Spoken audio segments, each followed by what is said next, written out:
De uma maneira geral, eu posso dizer que as operações de garantia da lei e da ordem no Rio de Janeiro, elas contribuíram muito, né, para a segurança pública. Infelizmente, essa contribuição ela não se perpetuou por causa de uma série de problemas, né, de problemas de ordem política, problemas de ordem social, né, problemas de políticas públicas, de planejamento, que não ocorreram e, infelizmente, a gente vive aquela famosa sensação de enxugar gelo. Né? Se faz um longo trabalho, se demora, se gasta recursos orçamentários, né? Porque não é barato fazer uma operação dessa, né? Se desgasta, você tem um risco para a tropa, risco para a população, tem uma série de riscos envolvidos e no final das contas volta tudo a como era. Né? Isso, de certa forma, ela é um ponto negativo porque remete às forças de segurança a um certo descrédito. Né? Verdade. Eu já ouvi dizer que o trabalho pós-operação é mais importante do que a própria operação muito dita. Mais. Porque a gente, com nossas forças, a gente conseguiu adentrar ali nas áreas onde estavam sendo dominadas pelo tráfico, né? Por bandidos e tudo mais. Mas depois que nós saímos, ficou um vácuo, né? Ficou um vácuo. Para, assim, eles retornarem, novas formações se forem feitas lá. E no trabalho que o senhor fez dentro do ESG, o senhor também mencionou esse tipo de situação? Sim, no trabalho eu falo bastante dessa parte psicossocial, né? E falo justamente do trabalho pós-ação. Depois das ações, né? Depois da ocupação, né? Quando as tropas chegam, bem na verdade é essa, quando começam as operações, a operação por força de lei, o decreto presidencial que determina uma operação de garantia da lei e da ordem, ele dá um prazo, né? Que a operação vai ocorrer no período de tanto a tanto. Né? Eventualmente, depois ele pode ser postergado. Mas ele tem um período. Então, os bandidos, as facções criminosas, elas sabem que você vai chegar lá e vai ficar até um determinado momento, depois você vai embora. Né? Então, quando você chega, esse pessoal, ou ele vai se homiziar, vai se esconder dentro da comunidade, ou ele vai fugir para outro lugar. Né?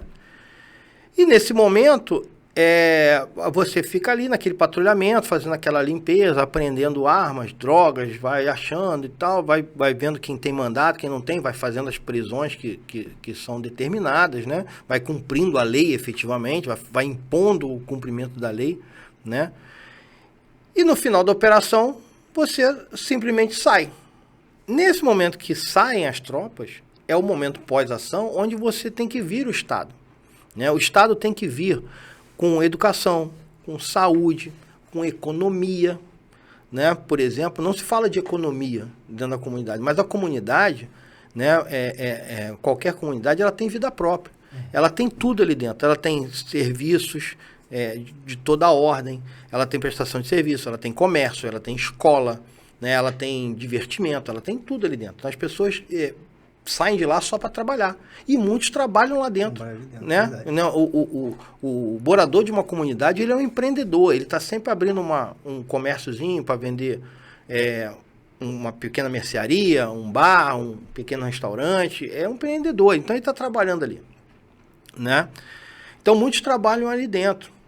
Então, quando você sai, né, a economia tem que voltar, porque o dinheiro do tráfico, né, ele alimenta essa economia. Como isso? O dinheiro do tráfico é muito dinheiro que o tráfico de drogas ele arrecada. Né? É muito dinheiro. Então, você tem os colaboradores do tráfico, vamos dizer assim, aqueles criminosos associados àquela atividade, eles recebem salário. E não é um salário barato. Né? Quando eu estava lá na Maré, por exemplo, nós levantamos um olheiro, que é o camarada que ficava, ele ficava só com o radinho dele ali, se comunicando, avisando a presença da polícia e tal. Esse cara, ele ganha em torno de R$300 por semana. R$300 por semana, o cara não tem nem um primeiro grau completo. Né? Onde é que ele vai arrumar R$300 por semana? Dá R$1.200 por mês. É uma criança, é um garoto, né? Que usa aquele dinheiro, não estou vitimando ele, nem estou defendendo, né? Ele usa aquele dinheiro na mercearia do seu José ali na esquina comprar comida para ele ou para a família, né? Ou comprar cachaça que seja, beber cerveja, não interessa, aquele dinheiro ele vai alimentar o comércio do seu José. Ele tem uma namorada e a namorada vai no salão de beleza, então alimentou o salão de beleza. Então quando você tira o tráfico, quando você elimina o tráfico de drogas, você elimina boa parte da economia da população. A fonte de renda. A fonte de renda. Então o Estado tem que vir também com geração de renda, tem que vir com incentivo ao empreendedorismo, para que aquelas pessoas não dependam daquele dinheiro. Verdade. Né? Não dependam mais daquele dinheiro. Então nas ações, né, vamos dizer assim, as tarefas pós-ação, né, as atividades pós-ação, as políticas públicas que são implementadas na pós-ação, você tem saúde, tem educação, tem economia, você tem cultura, você tem que fazer, entretenimento para aquela pessoa, para aquelas pessoas, psicossocial, tem que promover eventos, né, que tragam alegria para aquelas pessoas, tragam felicidade para aquelas pessoas, porque hoje elas dependem do tráfico. Então, se simplesmente tirar o tráfico, né, que é o que é desejável, diminuir bastante o poder dessas facções criminosas nas comunidades, é você afetar diretamente os moradores. Mas você afeta na maneira positiva, né, trazendo os serviços do Estado e junto à economia, para que aquela não adianta nada, o seu José não tem mais nenhum bandido na comunidade, não tem mais, vamos dizer assim, confrontos, não há a segurança melhorou bastante naquela comunidade, mas o seu José fechou a venda dele e agora ele vai virar, vai pedir ajuda no sinal da esquina. Tem que ser feito todo um estudo, né? Para saber de onde que vai ser fornecida aquela renda, Exatamente. Então, trabalhar com segurança pública, isso eu digo para você. Operação de GLO não é só porrada, tiro e bomba. Você tem muito mais coisa além disso. Né? Verdade. Muito mais coisa além disso. E também melhorar a imagem, né? A forma de confrontação, né, do poder público, né, das polícias com essas pessoas, né, porque a fórmula de guerra, de confronto, de guerra de atrito, né, de confronto direto, né, essa fórmula não está dando certo, né, essa fórmula não está dando certo. E eu posso dizer, e a educação, né, numa comunidade dessa, ela mostra principalmente para as crianças, né, as crianças. Que eu fiz pesquisas bibliográficas durante meu trabalho com publicações de 2004, 2005, né? Peguei um pouco mais antigo para saber, para tentar ver a evolução, né? A evolução do modus operandi, né? Do tráfico, vamos dizer assim, das organizações criminosas. E eu vi que em 2004, mais ou menos 2005, a média de idade de uma criança ser corruptada por uma facção criminosa é em torno de 13 anos. Hoje, as entrevistas que eu fiz com os moradores é em torno de 10 anos. Então, essas crianças, elas precisam da educação, precisam de trabalhos sociais, para que você mostre para aquela criança que aquela vida que ele está vendo, muitas delas, a gente vê isso na televisão, de crianças que idolatram os bandidos. Né? Idolatram, brincam dentro das comunidades como se fossem traficantes. A brincadeira deles é ser traficante. Né?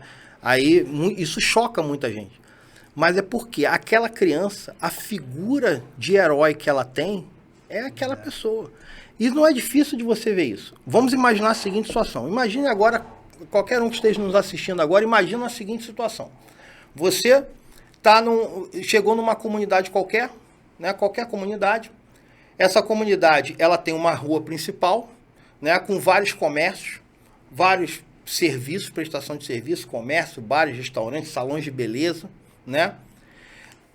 Nesse acesso à comunidade, obviamente, você vai ter elementos armados, né? Traficantes armados, né? Fazendo a segurança ali daquela comunidade, daquela entrada.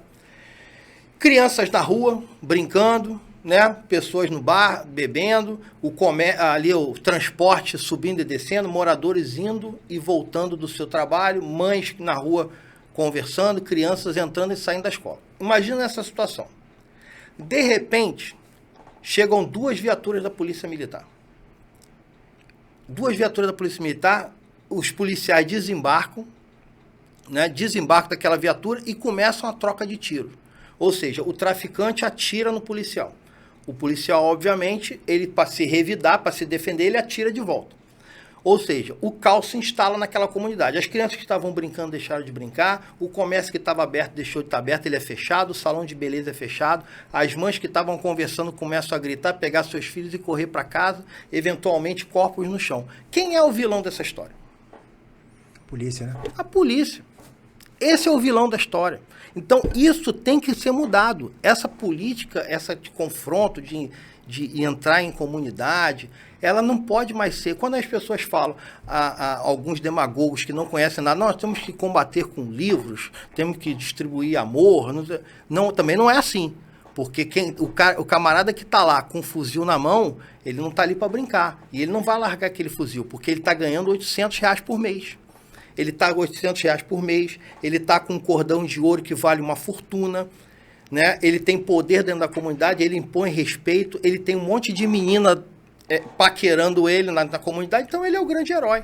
Verdade. Ele não vai largar o fuzil dele porque eu vou chegar lá com um livro e vou ensinar para ele outra coisa. Ele não vai. Então, é preciso o confronto? Mas isso tem que ser de uma maneira que dê menos dano colateral e com uma propaganda maciça em termos da população, que aquele remédio é amargo, mas ele vai surtir efeito.